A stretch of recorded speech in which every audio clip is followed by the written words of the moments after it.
WGPR Detroit HD2. You're watching WHPS, Highland Park, Detroit.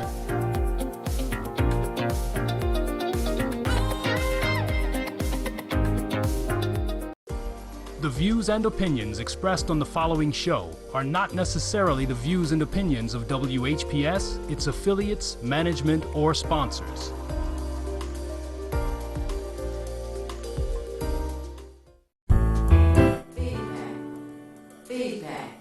Feedback. Hi, this is Theo Broughton. And I am Thabiti Mpinga. Inviting you to join us each Monday at 9 a.m. for Feedback, A positive image production by Hood Research. Encourage others to tune in each Monday on Comcast Detroit, Roku, Amazon Fire TV, watch WHPR TV Network anywhere. and take us along with you. Feedback. Happy Monday, everybody, and I guess I should say Happy New Year. Should I say Happy New Year? Happy New Year. Happy New Year, absolutely. We are right here at WHPR, WHPS, 160 Victor Street. And thank you all so much for tuning in. My name is Theo Broughton, co-founder of Hood Research, and my co-host, Thabiti, and we welcome you to the program. and he always tells you. Have pen and paper handy as I show you. I never fail. Absolutely. Don't try to remember everything. Write it down. I know that's right. And I want to say good morning to Vera, and good morning to Rosa and Ron, and good morning to Miss Farmer, and to Lawrence, and to Carl. There are just so many, many folks, and I just enjoy it. Katrina, and Harry and Al, and just so many. Who you want to say good morning to? Shout outs to Brother Griggs, Brother Mark Cummings, and a special shout out to you, Miss Gladys, and I thank you for your kind words.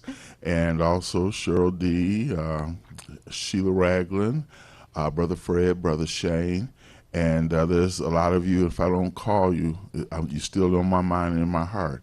And I also want to ask you two things. First, you see the numbers at the bottom of the screen, so please record those, add those to your contacts so you can call the show. And in addition to that, I want to ask you to have your friends, neighbors, family, relatives, co-workers, church members, anybody you know. Church members, yeah. Yeah. All of you tune in, and feel free to call in if you have questions, concerns, things that you think we need to know. That's right.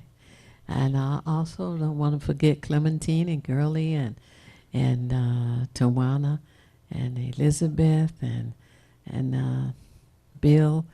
And it's a wonderful day in the neighborhood. And I may be incorrect, but I think Girlie just had a birthday. Yes, she did. Happy she birthday, certainly Girlie. Did. You're absolutely right. Yes. And I was wondering about our guest. His birthday, I believe, is September the 9th. But anyway, I just been observing what's been going on around the world, and this pandemic is still alive and well everywhere. And nationally, we have this concern about the Voting Rights Act, and it seems that the president is finally revving up to put on his boxing gloves and fight for the Voting Rights Act to be considered. So we'll see, I guess. Watch it more and more. And was it last month? There was a committee of people who went to speak to the president about the Voting Rights Act. And there wasn't any immediate response. I believe it was early December. But now in early January, there's consideration for, or talk about consideration for, carving out a part of the filibuster to get this job done, get the Voting Rights Act passed. And I noticed there's not been any conversation about the George Floyd bill. You know, now that's something that needs to be addressed, but we got to get the Voting Rights Act done first. And supposedly this week, the president and the vice president are going to Georgia. I'm like, oh, really? So we will be hearing more about that in the news as to the response in Georgia, because there's one gentleman, Warnock, if I'm pronouncing his name correctly, Reverend Warnock, won during the election. However, what he won was to fill the remaining term of the elected official. So now he has to campaign and run for a full term. And hopefully they are going to support him in that. And statewide, well, we have the district issue taking place, and the state is being carved up so that here in Detroit, we may no longer have a congressional representative who's African American like us. Absolutely, and we should be very mindful of this redistricting and the redrawing of the political map, because it's included communities which dilute our voting power. And it's already bad enough that they're putting in place restrictive laws and clauses, etc. But now to divide up the map, if they didn't put in those restrictive laws, we would still be hit because once you dilute it, I guess it's like Malcolm used to say, if you get black coffee, it's strong, hot, and black. But the more cream you put in there, it becomes less hot, less black, and where it used to keep you up, now it'll put you to sleep. So we can't afford to go to sleep. Where it used to keep you up and put you to sleep. Yeah. That is cute. Oh, man. It is so sad that the systemic racists hate us, and I'm coming to the conclusion that they hate us because they are afraid of us. We have been so successful in those things that we work at, and they don't like it. So. As Bob Law said, they hate us because they ain't us. Yeah, right. There's jealousy, envy, smiling faces. Here we go. Got that right. Yeah, so here in the city of Detroit, we are looking at a new council, a re-elected mayor, a re-elected city clerk, and some new members on the police commission.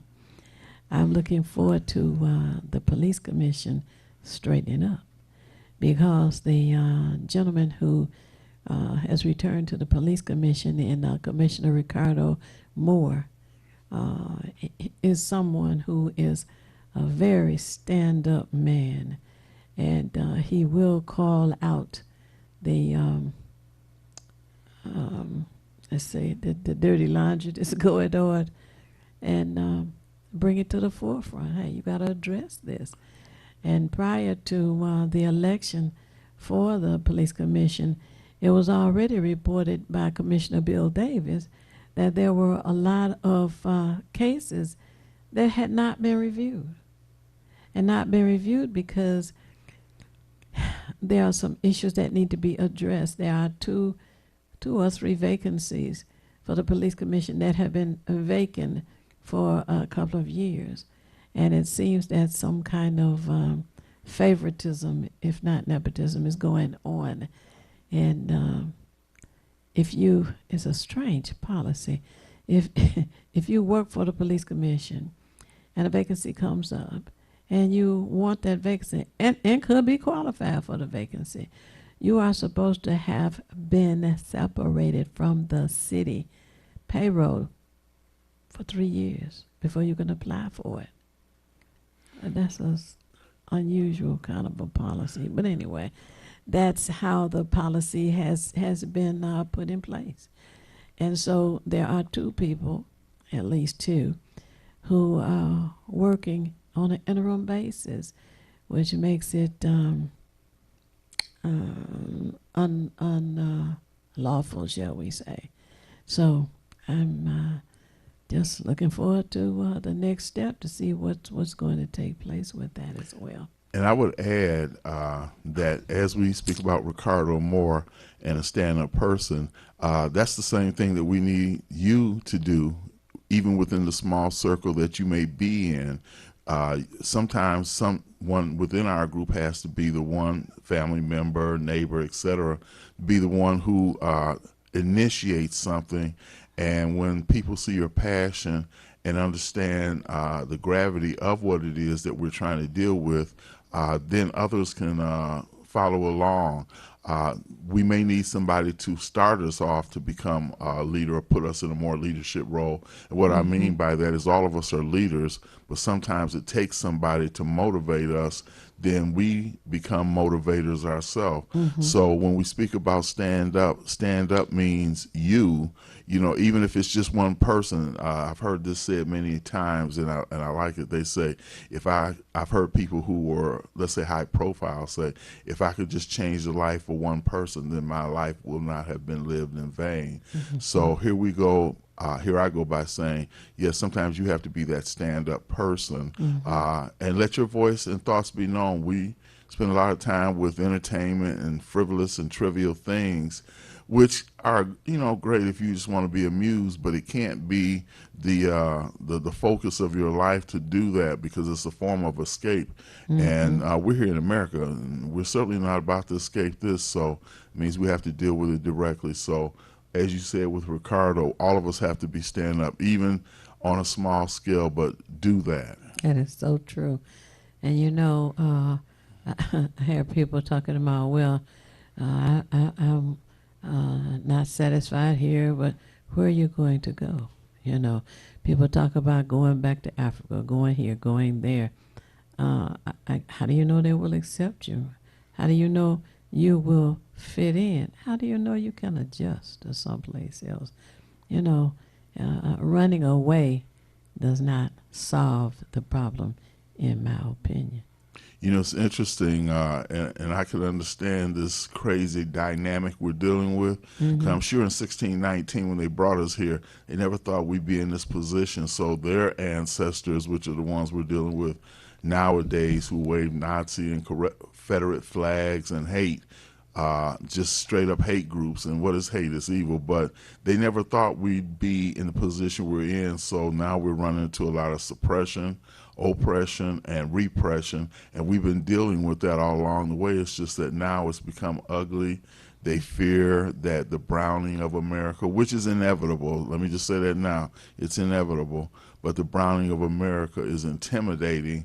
But nobody's going anywhere, so it's best for them to be constructive and say, how can we make this experiment called integration work? Because nobody's leaving, and you can't eliminate everybody. You can try genocide on this little slow level, but it's just not going to work. And we're not standing for it anyway. Exactly. You know, speaking of things changing and in the advertising industry, I was talking with a friend recently who told me about a commercial. You know, today's commercials, you will see from time to time a white man with a black woman. But my friend was telling me, I think it was in 2012, I believe it was, there was a commercial on TV, a Cheerios commercial, and a husband and wife, a black man with a white woman, and a little biracial child, about now 3 years old or so. And he was laying in bed, and the little child brought in a box of Cheerios and sprinkled Cheerios all on his chest. And he wakes up, what is the Cheerios? And the little child said, Mommy said that Cheerios are good for the heart. Wow. Yeah. So she was pouring Cheerios on his heart.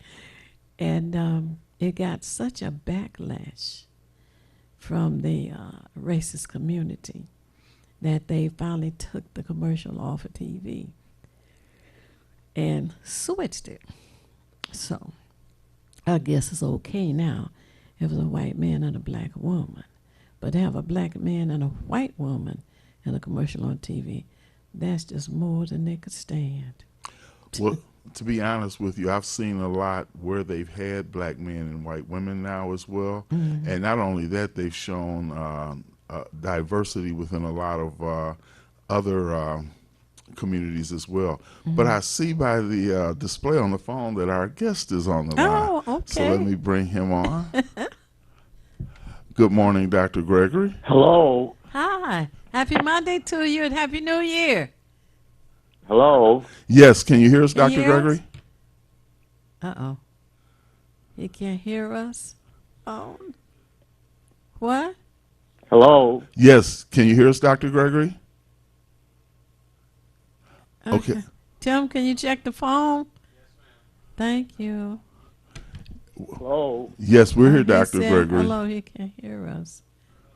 Oh, stand by, Dr. Gregory. And I just want to let you all know while we're doing this that we're going to have as our guest Dr. Carl D. Gregory, who is a professor emeritus at Oakland University.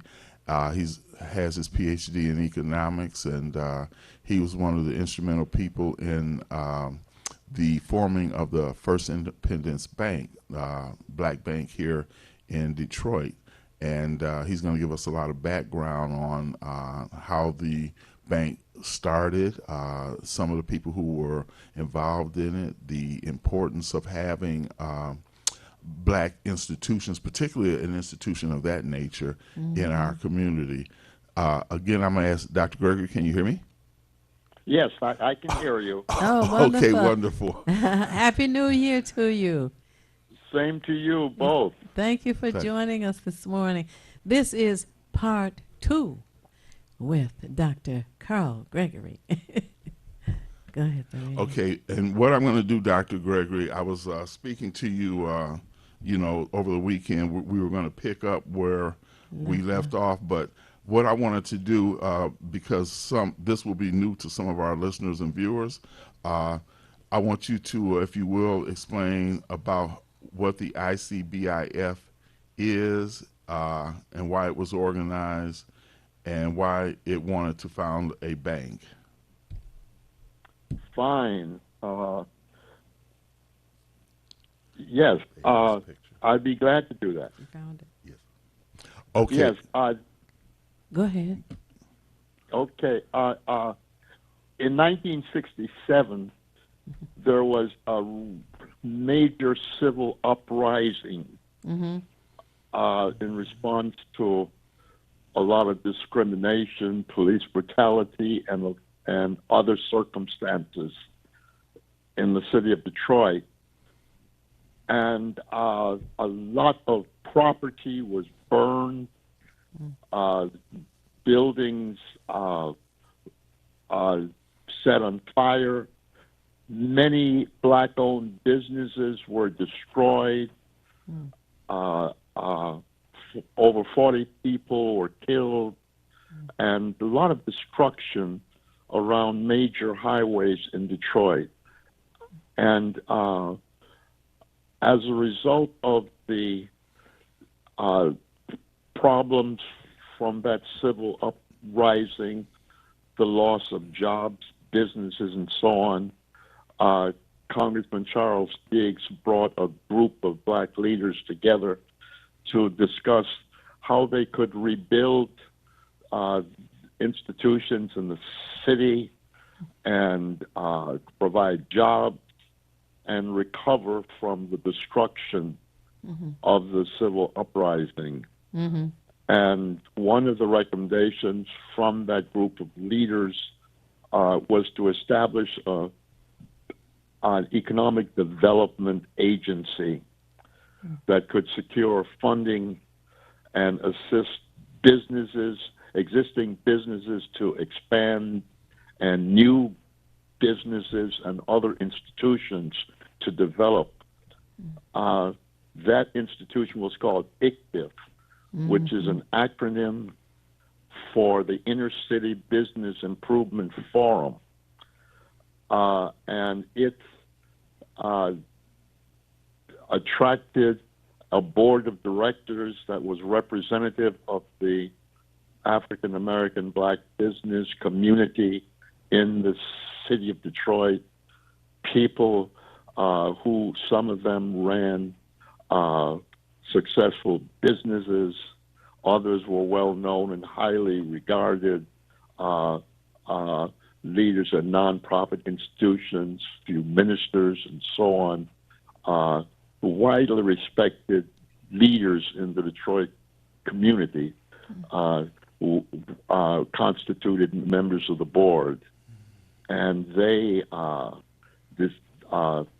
raised funds to assist businesses to be launched and existing businesses to expand and to be strengthened.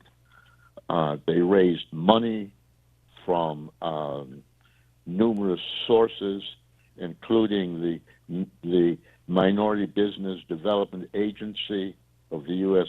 government, the U.S. Department of Commerce, the Minority Business Resource Center, and the U.S. Department of Transportation, and also New Detroit, which was organized by the white business leadership right after the rebellion in Detroit in '67, and it also provided some funds to the Inner City Business Improvement Forum for several years. So that's by way of background. Now, the organization lasted for 2 decades, and in that period of time, it funded dozens of businesses. I have a list of almost 50 of them, but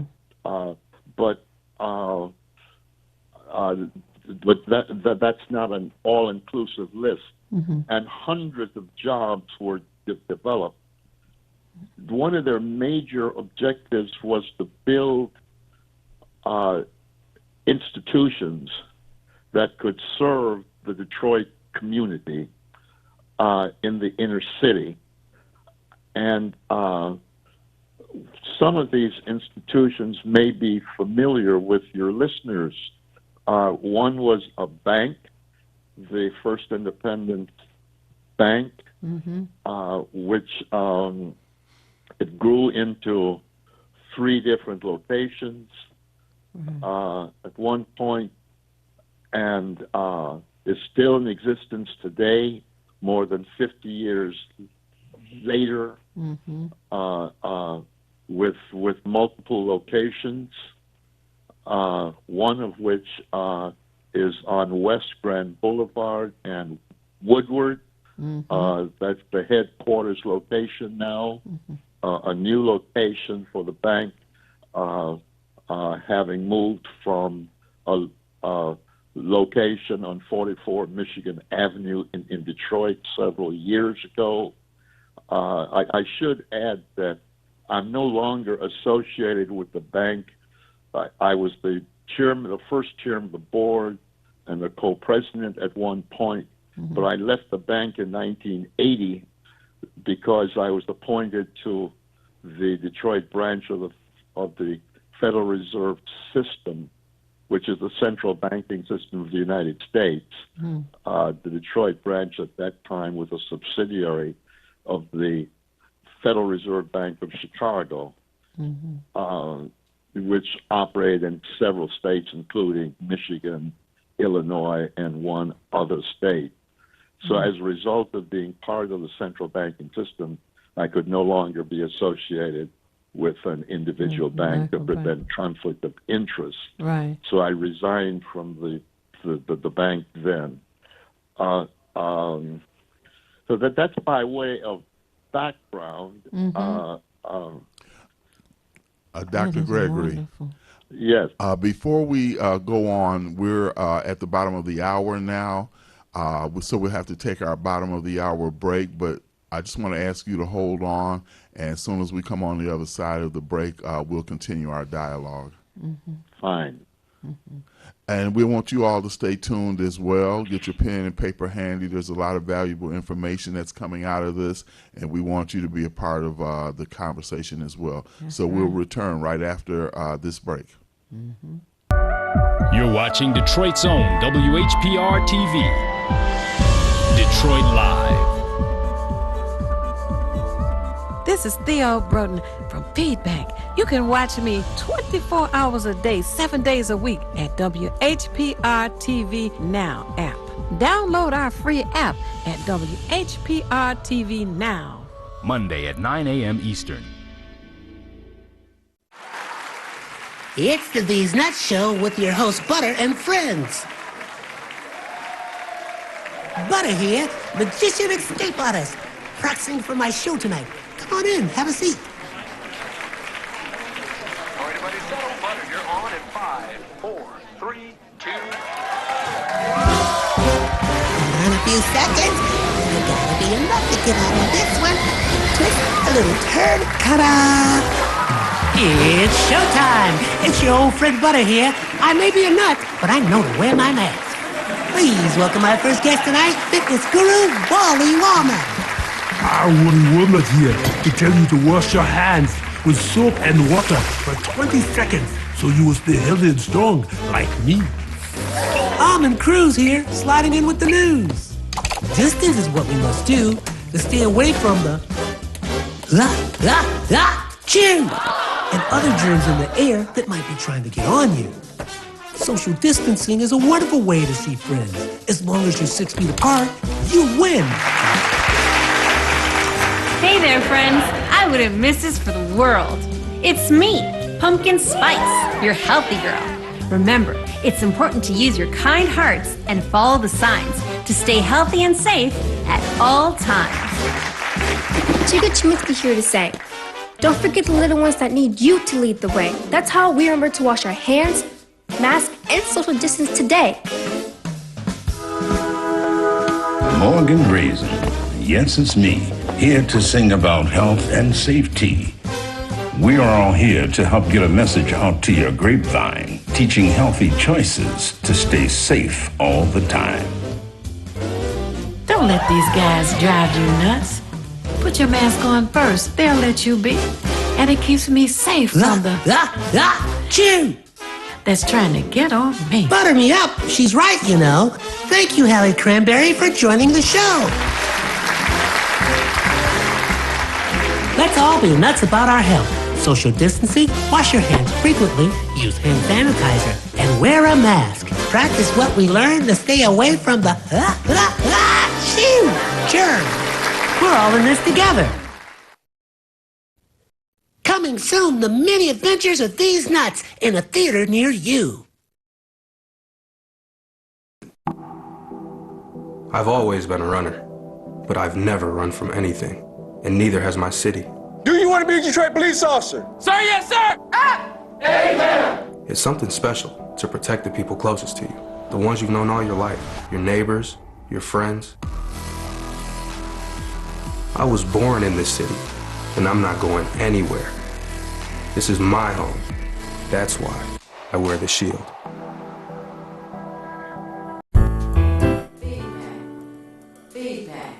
Feedback. Hi, this is Theo Broughton, And I am Thabiti Mpinga, inviting you to join us each Monday at 9 a.m. for Feedback. a positive image production by Hood Research. Encourage others to tune in each Monday on Comcast Detroit, Roku, Amazon Fire TV, watch WHPR TV Network anywhere. and take us along with you. Right here, you're tuned in to Feedback, a positive image production by Hood Research, and our very special guest this morning for part 2 is Dr. Carl Gregory. Thank you, sir. Go Yes, ahead, Dr. Gregory, okay, I'd like to follow with the next question, which is, who were some of the leaders in ICBIF?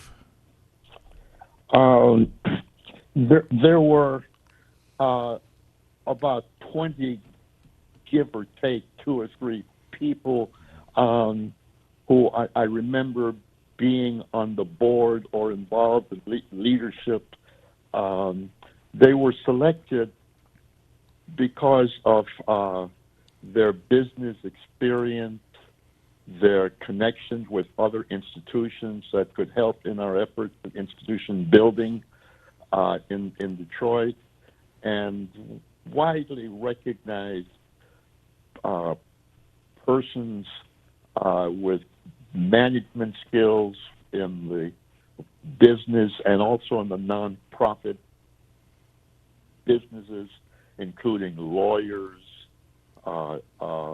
and CEOs of companies, business-based in the city. Your readers, particularly your listeners, particularly the older ones, will recognize some of the names. They included, for example, Lawrence Doss, who came to Detroit to head a large group of IRS, Internal Revenue Service, administrative agency, and he subsequently left them and joined a major accounting firm. But he had a lot of management training to run that agency. It was a data center for the IRS, and he was very good at strategic planning, which we needed. Also, Walter McMurtry, who at that time was one of the very few African Americans who was a lending officer at a bank, a local bank, the Commonwealth Bank, which was subsequently bought out by Comerica. Also, Edgar Brazelton. Older members will recognize the name. He had a florist company. He began all his business way back 70 years or so ago in Detroit,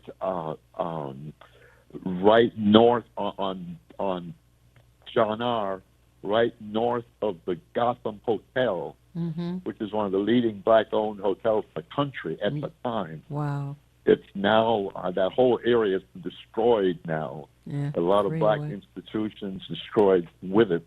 And now it's a major medical center. But back in the days, it was a major center of black-owned businesses, professionals, and nightclubs, and so on. But Edgar Brazelton was very well known.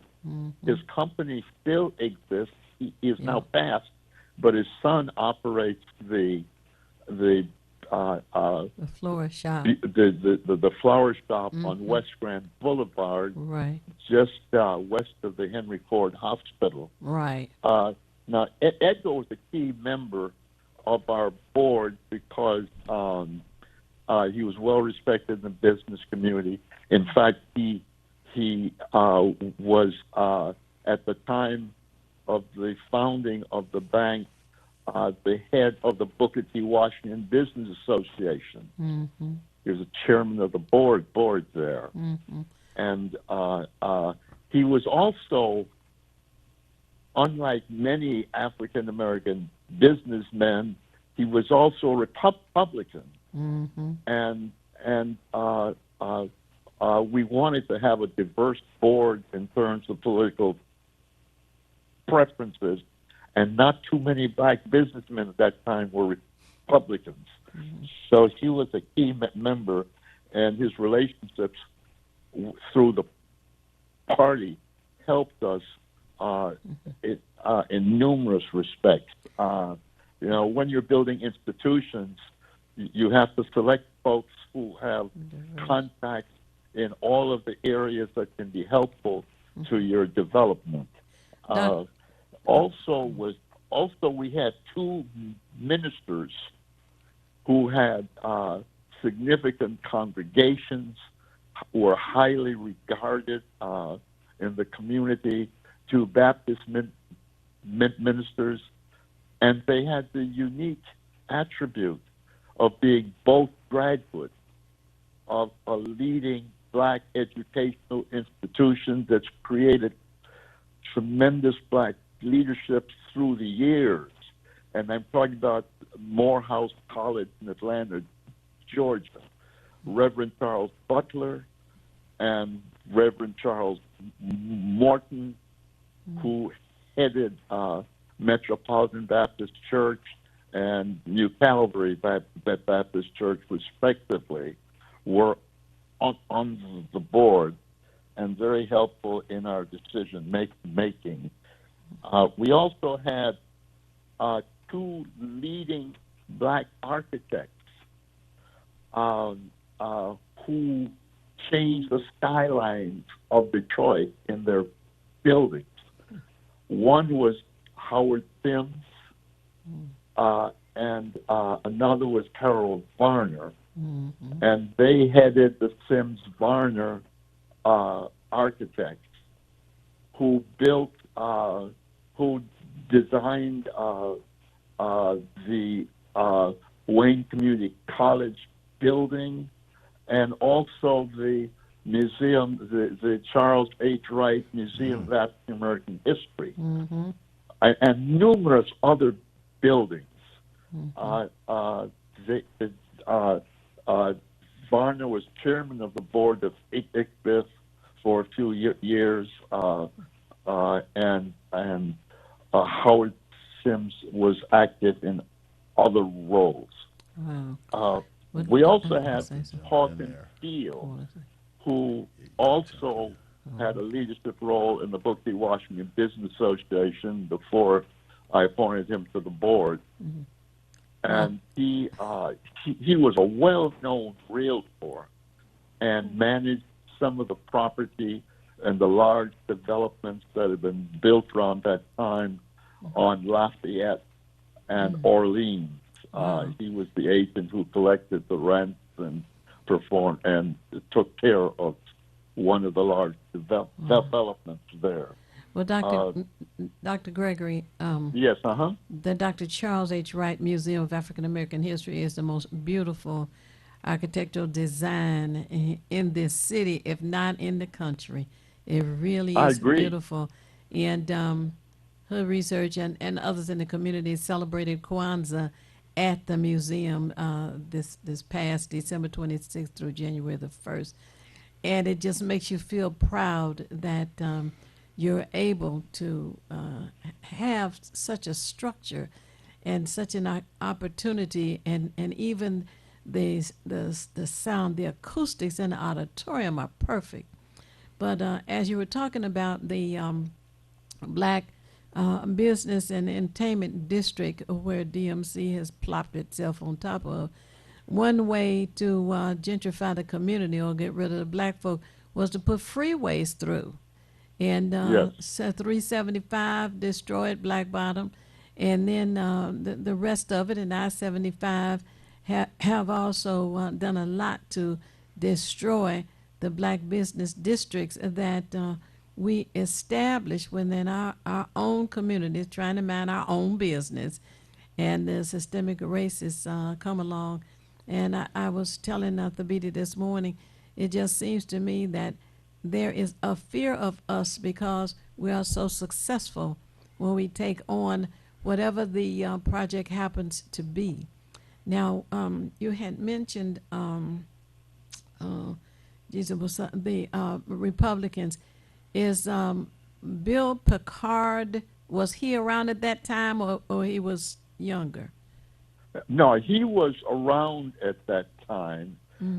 He wasn't directly involved in ICBIF, but he was very supportive. Okay. But he headed the Booker T. Washington Business Association, with which we had very cooperative relationships because we both focused, both ICBIF and Booker T. Washington Business Association were black business institution builders and built other institutions also. And Bill, at the time, as I recall, had had recently gotten his doctorate and was teaching psychology on the faculty of Wayne State University Oh, okay. before he bought his first hamburger Yes. McDonald's, Right. and leveraged that into several of them, Right. and then transferred to the auto industry and built his empire. Ah.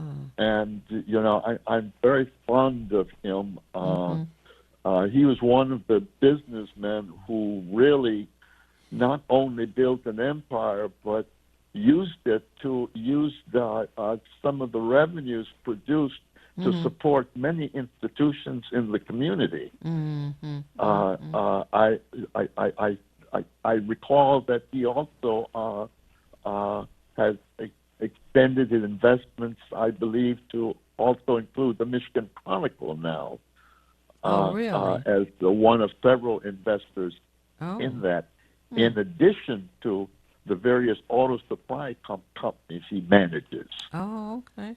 He is really a Detroiter who has shown the way in business leadership. Oh, wow. And institution and black business institution building. Wow. Now, when the first independence was being established, I'm told that National Bank of Detroit had some dealings in that. And over time, National Bank of Detroit relocated to Texas. And during that time, if you had a base location, your branches could not be more than 25 miles away. But it just relocated itself out of the state altogether. Was that a supportive role that NBD played? Well, there's several things you mentioned that I'd like to comment on. NBD was helpful in some limited respects. Okay. But it was not an owner. We were not, First Independence was not integrally related to them. Okay. They did provide one of their staff members to assist us in some of the planning. Oh, okay. But we were an independent institution. Now, NBD did expand into Texas and other areas as it was bought out by Chase, but by the Chase Bank, which is one of the largest of the American banks, and it has presence in numerous states. And it's still a large presence in Detroit. Yes, that's true. Using many of the original locations of what was then NBD, National Bank of Detroit. I got you. Now, you mentioned also that there were over 100 banks, black-owned banks, and now they're a much smaller number. The last time I looked, there were only slightly over 20 black-owned banks in the United States. Wow. However, that reduction in number is somewhat deceptive. One should not conclude that all of the other banks failed. That would be inaccurate, grossly so. Okay. What happened is that some of the banks bought out other banks. So that if there are 5 banks, A, B, C, D, and E, and A and B buy C, D, and E, there are only 2 banks left. But they're all 5 still in existence. It's just that 3 are subsidiaries of others. Branch. And it makes A and B that's larger. what happened. Now some of the banks failed, but the reduction in number is very deceptive because not all of those banks that went out of existence stopped operating. They were largely operating as a component of a bank that bought them out. And their customers were still served by banking services, which is the important thing. Having these institutions serving customers in the community and helping them build their assets, save their funds, invest their funds, and get interest out of their idle funds and improve their financial circumstances. Right.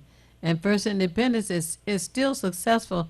They just initiated a bank in, where's it, Wisconsin? Minnesota or Wisconsin, one of those states. I can't remember. I read about that. I've forgotten the location. Right. But yes, I understand that they did. Right, a new expand elsewhere. Dr. Gregory. I'm not sure about the state. I haven't kept up with them since recently, I left the board. I understand. And they have a new board of directors, new ownership now, and are continuing to serve the community. That's after Don Davis died. Well, Don Davis bought the bank in 1980. That's when I left the bank. Okay. He injected new capital into the bank. Wow. And strengthened it with his investment. And he continued to own the majority of shares of the bank until he passed a few years ago. Right. He had the shares of his stock in the trust fund, and now my understanding is that those shares are owned by the trust fund, but managed by his wife, who survived him. And the bank continues to operate with majority ownership in the trust, as I understand it. But as I mentioned, I haven't kept up with the bank in the recent years. I can understand.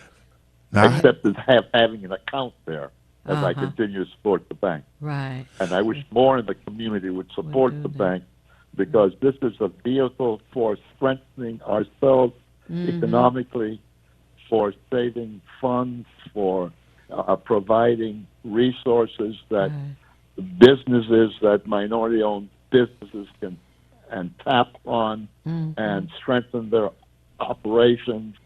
And by strengthening their operations, employ persons and strengthen the community's economic base. Right. And while providing services to the community and building economic self-determination. Economic self-determination was a driving force in organizing ICBIF and in developing all of the institutions that, all of the businesses and non-profits that ICBIF strengthened. You may not know this, but there were over 50 businesses that I have a list of that were assisted by ICBIF, and among them is an organization that I think many of your readers will know about. There was a woman named Brenda Rayford who read about a non-profit organization, black-owned, that had been organized in another state, and other states had copied it by organizing similar institutions. And the organization was called the Black United Fund.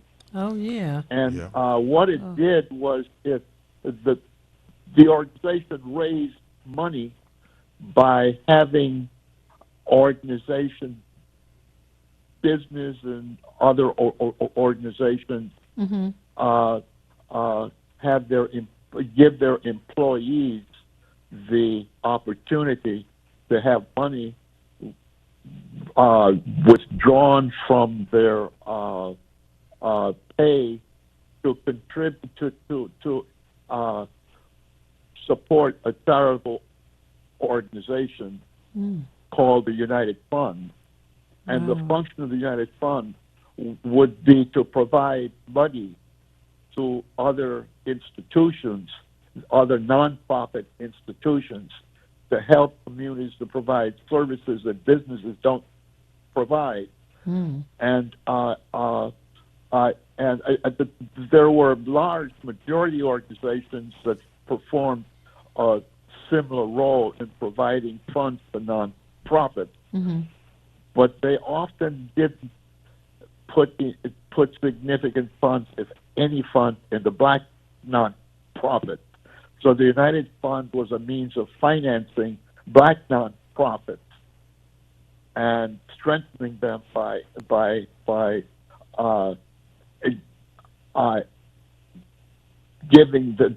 providing them resources that they wouldn't otherwise have access to, availability of.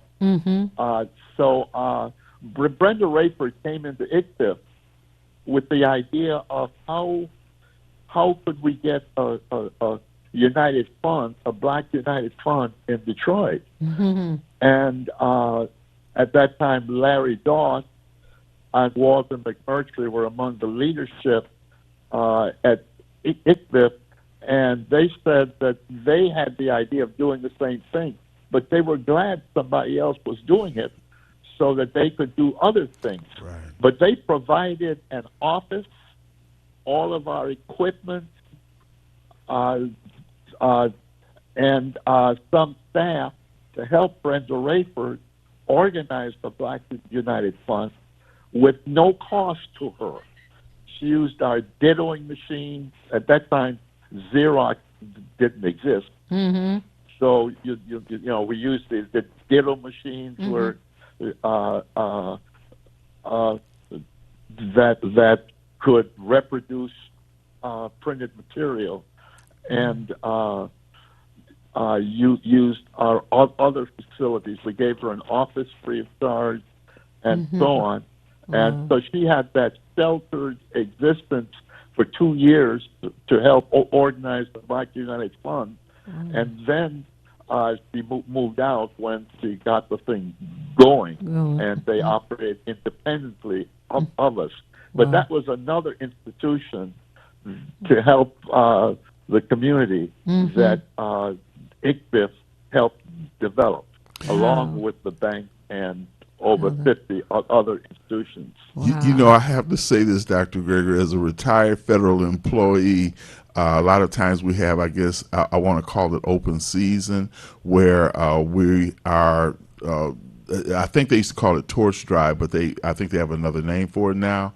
But one of the things they did, which I liked, was they gave us a list of all the different institutions that you could donate to as a federal employee. And at the time, I didn't really know the background of Black United Fund, but I have to say that I made sure that, and all of my monies went to different or various black institutions, but Black United Fund was definitely one. So it's kind of refreshing to hear, you know, some of the background on that, because, you know, rather than, and they didn't do this initially when I was a federal employee, but because they would take the money that employees would, you know, set aside from their checks, and they would just distribute it throughout the thing. But I always felt that it wasn't focused. So when they gave us an opportunity to donate from our paychecks, you know, just a regular withdrawal, I made it a point to select exclusively black businesses.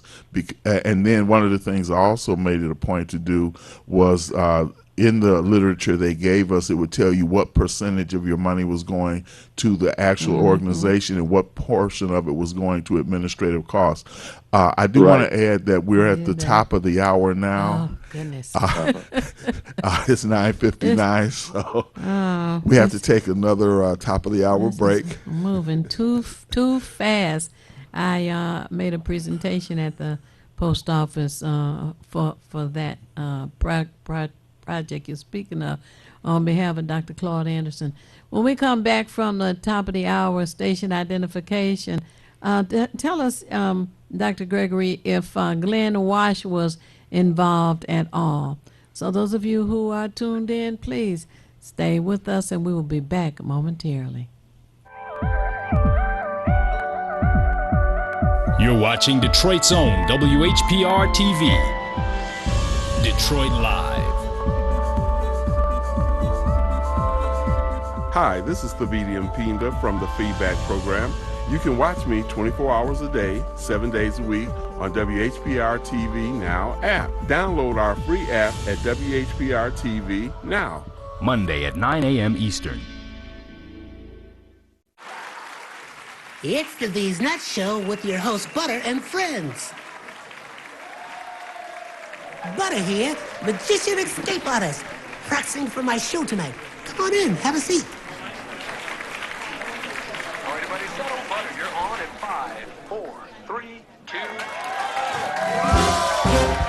In a few seconds, there gotta be enough to get out of this one.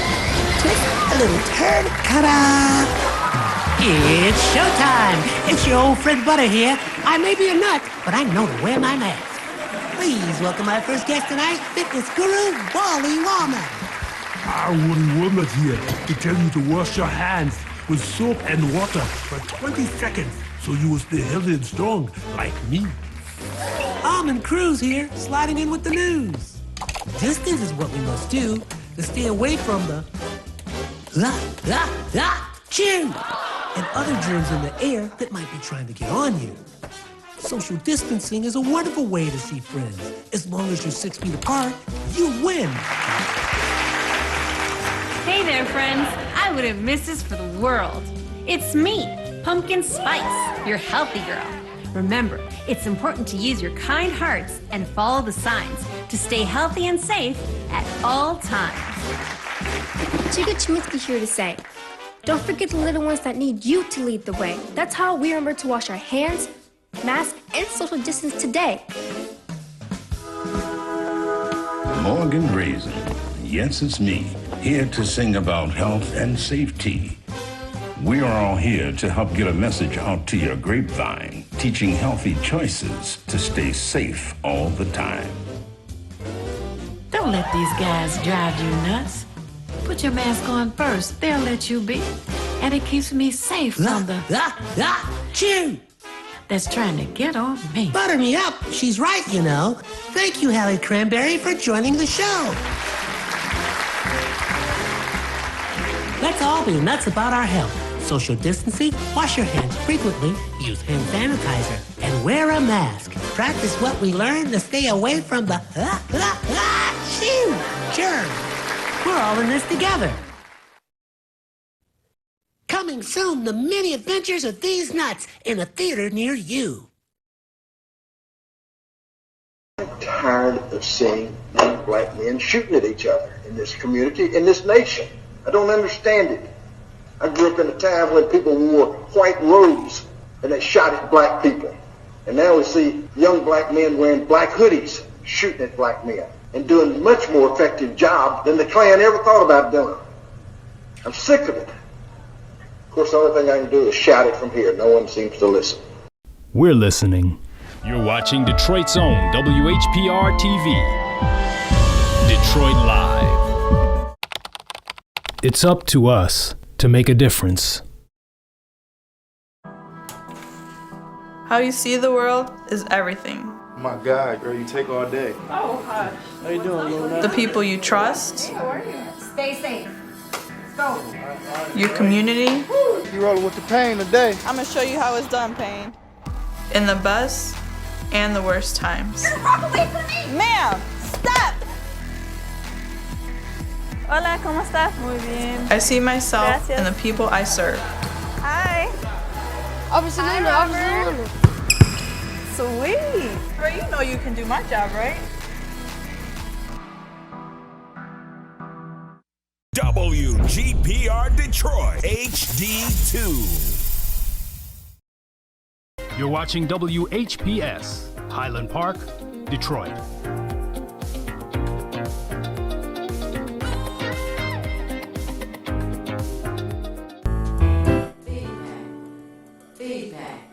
Feedback. Hi, this is Theo Broughton, And I am the BD Pinda, inviting you to join us each Monday at 9 a.m. for feedback. a positive image production by Hood Research. Encourage others to tune in each Monday on Comcast Detroit, Roku, Amazon Fire TV, watch WHPR TV Network anywhere. and take us along with you. And also know that you can go to the App Store and download WHPR, and we enjoy having you tune into us each Monday morning from 9 a.m. until 10:30 a.m. And we are still here with our special guest, Dr. Carl Gregory. And Dr. Gregory, I was asking before our station identification if Glenn Wash, right, if Glenn Wash was involved at all. Well, it's amazing that you asked that question because I've interacted with Glenn Wash in numerous ways, and I've been an admirer of him as a contractor and as an institution builder himself. Glenn, to answer your question, Glenn was not directly involved in ICBIF, but he was indirectly involved in another way. He was on the board of New Detroit for several years, and New Detroit supplied financing for ICBIF. Dan Wash was very supportive of our organization. In fact, he was very supportive of all black businesses. Yes. He was a strong supporter of black self-determination, black business development, and so on. And he built a significant contracting firm himself and built numerous buildings in Detroit, gas stations, banks, office buildings, and other things. He was one of our prime contractors, and you may know that during the redevelopment of Livernois, he bought land and built 2 big blocks. A strip mall there. Businesses. Yes. That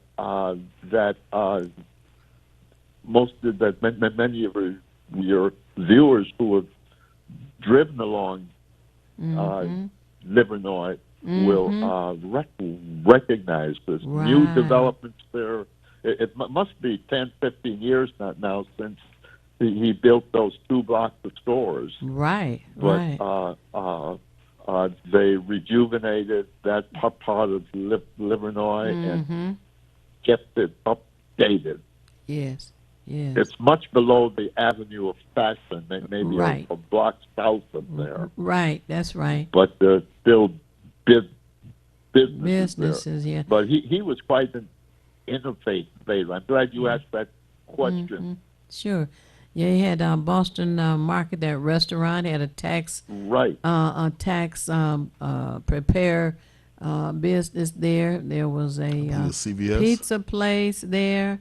CVS there. Yes. Oh yes, right. Quite good. And I was disappointed to hear that he had given a $250,000 to the city of Detroit for some property on the east side, and they just danced around and did not want him to develop over there, and didn't want to give him his money back. So now Glenn Wash is like, we are not having this. If you're not going to do business with me, you've got to refund my money. I'm sorry to hear that, because if there's anyone who deserves support, you know, I was in the contracting business for a short period as a result of an ICFIF project. It helped me develop a firm called Accord Incorporated, and we had an office on West Grand Boulevard, just east of I-75, where there's now a McDonald's. Oh, wow. But that was the headquarters of Accord. And I was really not a contractor by training. My strengths were more in accounting and finance and business development. But Glenn was a contractor par excellence. He knew how to build things. I did not. I knew how to finance them. And Glenn approached me once and said, you know, why don't we get together? I'll do the building and you provide the financing. And it was a great idea. Wow. But at that time, my commitment was as a college professor. Oh. And I had a tenured position. So although working with Glenn would have been a great privilege, and we could have done great things together by matching our skills. Wow. But I had another career commitment at the time, so we never did We're that. able to but I've solidify. often thought what we might have done together had we joined forces. Wow. Because maybe you should have brought him up. Okay. Another question I want to ask you, Dr. Gregory, according to our list, is what is required to start a new bank charter? It's a major activity with lots of hoops to jump. There is an application form that has many pages, and you have the applicant has to demonstrate that there is the capital available for a bank now, $millions as in initial capitalization. You have to show that you have the potential of getting that. The federal government, a lot depends upon whether it's going to be a national bank or a state bank. If it's a national bank, the charter application is made by the control of the currency, which is within the U.S. Department of Treasury. If it's a state chartered bank, the application is made to the state financial chartering authority, and the name of it varies depending upon the state. And in either case, federal or state, there's many requirements that have to be met, not only capital, but they need to know who your original directors are going to be. And one has to, each of their directors has to fill out a substantial biographical form indicating their background, what they've done. See, both chartering authorities don't want criminal authority, people with criminal records being on the boards of directors of banks. Or that makes sense. Laundering. That makes a lot of sense. That makes a lot of sense. Yes, it does. So you know, when I was a resident agent for First Independent, so I had to get each of the over 20 board members to come to my house. I was living in Carroll Street in Detroit at the time, and we would they would bring their records, and we'd go over one at a time. It took about 2 hours to help them fill out the forms, giving all of the information that the authorities required, and then checking it out because it takes so much time. You don't want the authorities to bounce the forms back because that could add 2 or 3 months, and time is money. So we had to make sure that each of the directors filled out their multi-page forms accurately so that it would be accepted. And we also had to show we had a location, we had the ability, we had a CEO that was acceptable, and that we could hire the staff, and they wanted to see our strategic plan, our location, and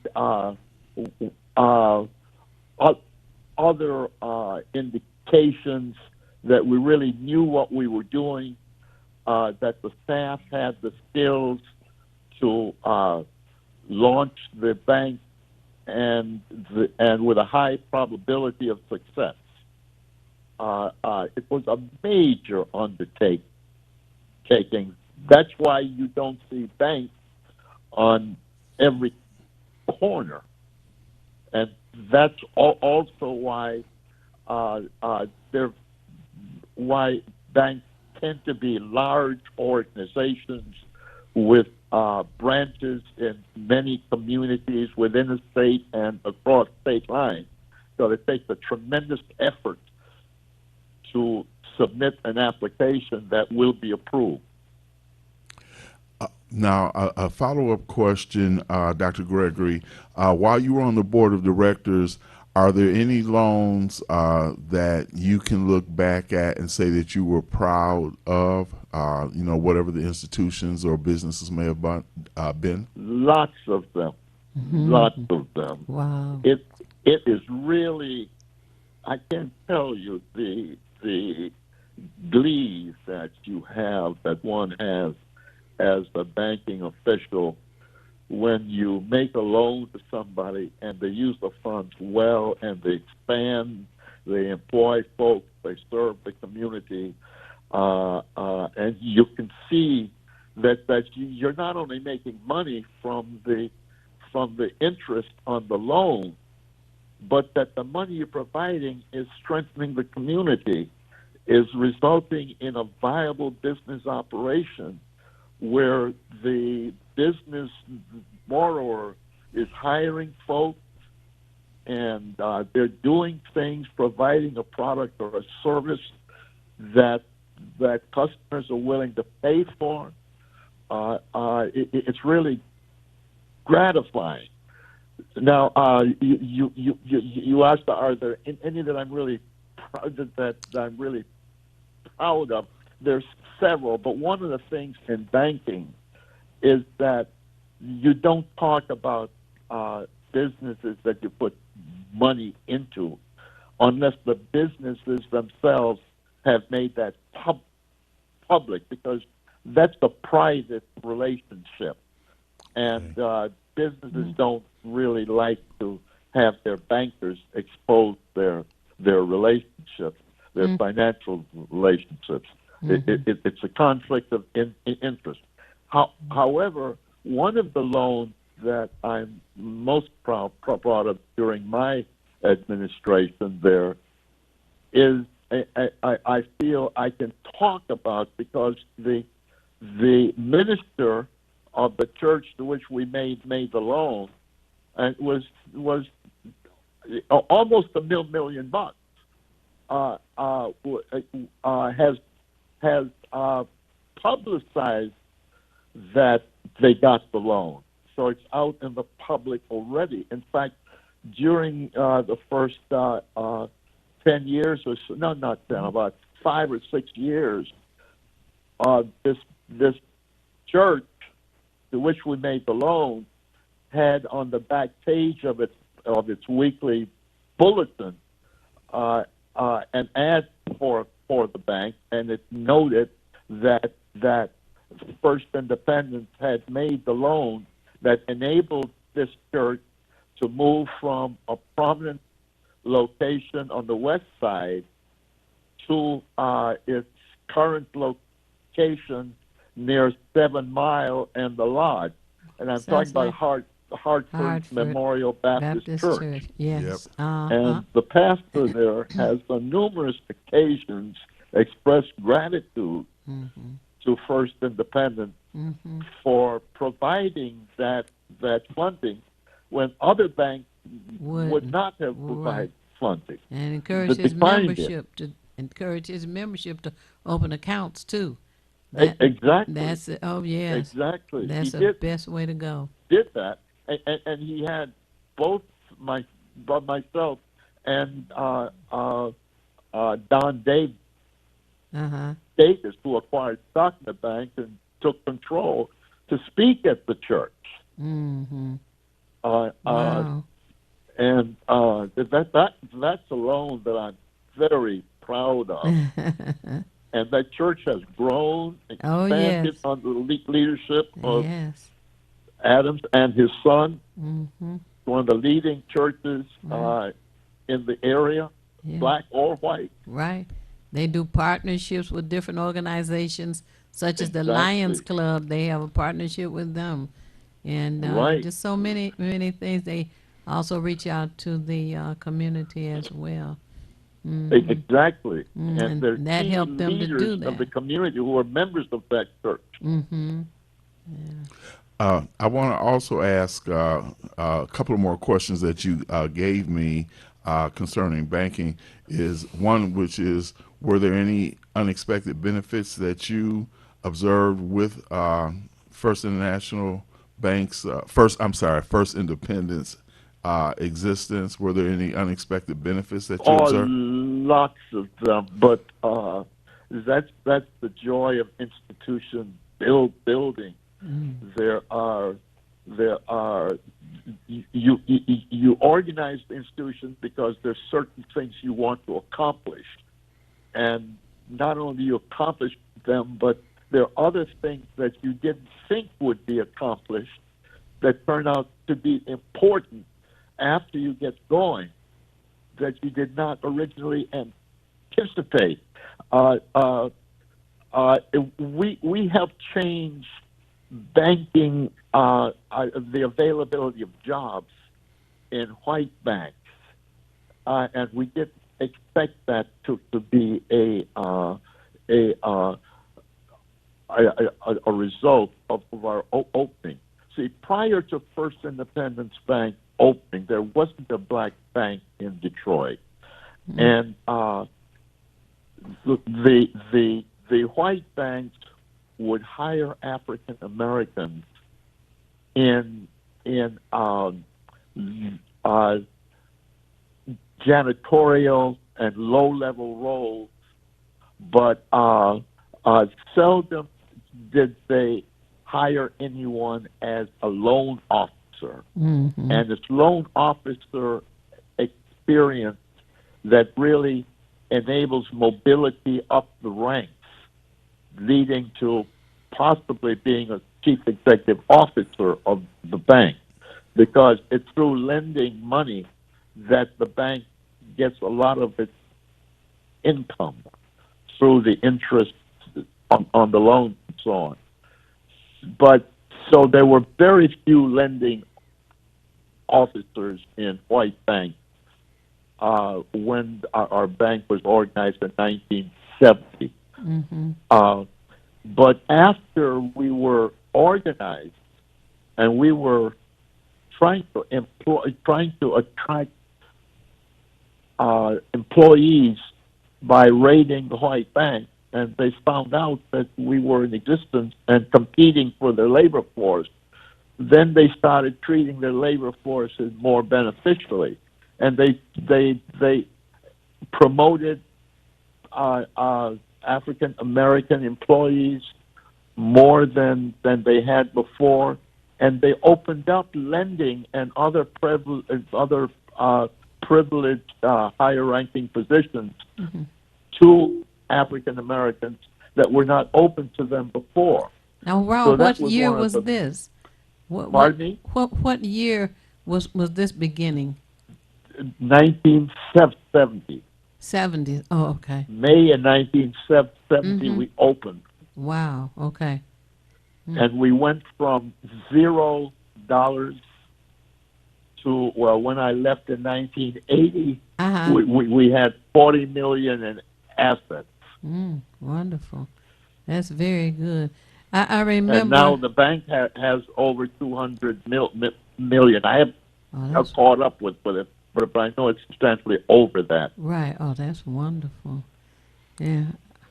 I remember when Dave Bing came to the Pistons, and during the summer, he worked at NBD as a teller.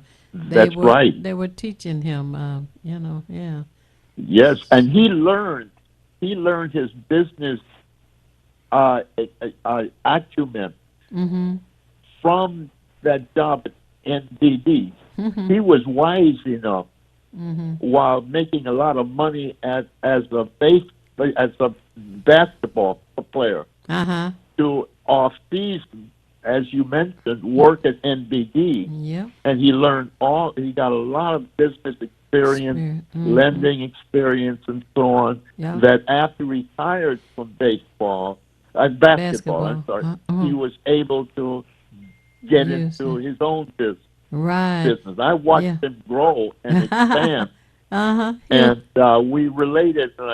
We related together on some that's great project, and I'm really admire of him. Yeah, he was at the branch that was on the corner, the southwest corner of Linwood and Joy Road. That's where he worked.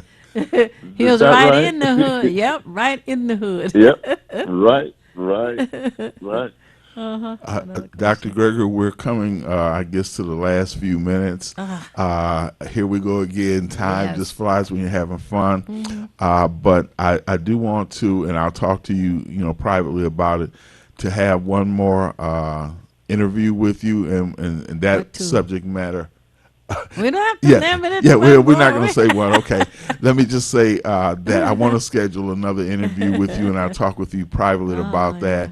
And we'll deal with some of the initial beginnings of WGPR television, because I know that you have some fascinating information, as we have just discovered, even in discussing First Independence Bank, that we would like to share with our viewers and listeners, because you are a open history book when it comes to certain things that our community really needs to know about. I find myself fascinated by our conversation, and I want to also add that for me, in a way, it's like going down memory lane in some cases. I was thinking about that song, "Back Down Memory Lane." Would you come back? I would be glad. I would be delighted. Oh, to do that is wonderful. Okay. Okay, and so that's all settled. Okay, and I'll talk with you privately about arranging that. We're going to let you just go for right now, only for right now, and we'll go ahead and close out our show. But I'll talk to you about our future interview with you. And thank Look you forward to it. It's been a pleasure talking to you. Thank you so much. And as I say at the end of the show, Dr. Gregory, it's not necessary for you to know everything. What is necessary is for you to know how to find what you need when you need it. And we at Hood Research seek out as much information as we can, as we are with you and ICON and our community. And that helps us all make better informed decisions. And I want to thank our listeners and viewers. Also. I've just been given a signal by our engineer. We got 3 minutes, so we're gonna. Okay. But again, just for now, Dr. Gregory, I want to thank you, and then Theo and I are just gonna button up with information how people can become a part of Hood Research and give that information. So thank you again. Great, my pleasure. Thank you. Okay, you're welcome. We'll be in touch. All right. Right. Okay, bye now. And I'd like to let everybody know that the email for Hood Research is contact@hoodresearch.org. That's CONTACT, the little A with the circle around it, HOODRESEARCH.org. Telephone number for Hood Research is area code 248-234-2371. Again, the telephone number for Hood Research is area code 248-234-2371. If you want to mail to us, it's P.O. Box 4416. That's Hood Research at P.O. Box 4416, Detroit, Michigan 48204. The zip again is 48204. We want you to know that we're on every Monday from 9 a.m. until 10:30 a.m. And we do have a conference call on Saturdays. That's a conference call broadcast. We have 3 broadcasts. We do days, afternoons, and nights. Oh, the afternoons are Saturday from 3 p.m. until 6 p.m. And by the way, you should tune in because we have a contest going on. And it's the telephone number for it. Remember, the BD said have pen and paper handy. The telephone number every Saturday from 3 p.m. to 6. You dial 1. Area code 978-990-5000. Once again, that's 1-978-990-5000. It rings one time, and the access code is 338729. Press the pound key and join the conversation. The access code is 338729. Press the pound key. Some people call it hashtag. Some people call it a tic-tac-toe sign. Whatever, press it. And join us. And also know every Sunday night, if you're a night owl or want to be, you can join me on 9:10 a.m. Superstation, 11 p.m. to 1 a.m. each Sunday night, 9:10 a.m. Superstation. The BD? And I'd like to close with saying 2 things. One, we want to give our sympathies, condolences, and acknowledgement to one of our greatest actors, which is Sidney Poitier. Mm-hmm. As many of you know, he passed away at the age of 94, but he left an incredible legacy. And certainly, as a black man, he would stand up in every way. There was nothing undignified about him, and there was no tarnish to his name. So we ask that we acknowledge that, and that he rest in peace with the ancestors. And as I always say at the closing, if you want to be nothing, do nothing. But the only problem with doing nothing is you never know when you're finished. All right. Join us again next Monday at 9 a.m. All right. Peace. Peace. Feedback. Feedback. Hi, this is Theo Broughton, And I am the BD Mpinda, inviting you to join us each Monday at 9 a.m. for feedback. a positive image production by Hood Research. Encourage others to tune in each Monday on Comcast Detroit, Roku, Amazon Fire TV, watch WHPR TV Network anywhere. and take us along with you. Feedback. Feedback.